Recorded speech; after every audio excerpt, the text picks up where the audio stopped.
மணிப்பூர் சென்று மக்களின் பிரச்சினைகளை கேட்கும்படி பிரதமருக்கு வலியுறுத்தியுள்ள காங்கிரஸ் ஊடக பிரிவு தலைவர் பவன் கேரா அவருக்கு விமான டிக்கெட்டையும் முன்பதிவு செய்துள்ளார். இதுகுறித்து அவர் வெளியிட்டுள்ள எக்ஸல பதிவில், தேர்தல் நடைபெறும் மாநிலங்களுக்கு எப்போதும் முன்னுரிமை அளிக்கும் நீங்கள் மணிப்பூரை இப்படி கைவிட்டுவிடக் கூடாது என்று பிரதமரை வலியுறுத்தியுள்ளார். 2023 முதல் எரிந்து கொண்டிருக்கும் மணிப்பூர் தற்போது மீண்டும் எரிய தொடங்கியுள்ளதாக குறிப்பிட்டுள்ளார். அசாமில் இருக்கும் பிரதமர் 1 மணி நேர தொலைவில் இருக்கும் மணிப்பூருக்கு செல்ல வேண்டும் என்றும் இது அம்மாநில மக்களுக்கு ஆறுதலாக இருக்கும் என்றும் கூறியுள்ளார்.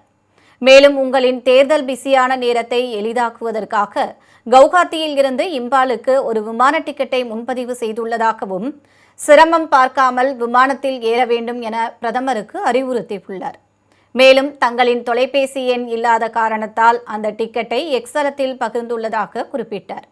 தயவு செய்து டிக்கெட்டை பயன்படுத்தி உண்மையிலேயே பிரதமர் கவலைப்படுகிறார் என்பதை காட்டுங்கள் என்று விமர்சனம் செய்துள்ளார்.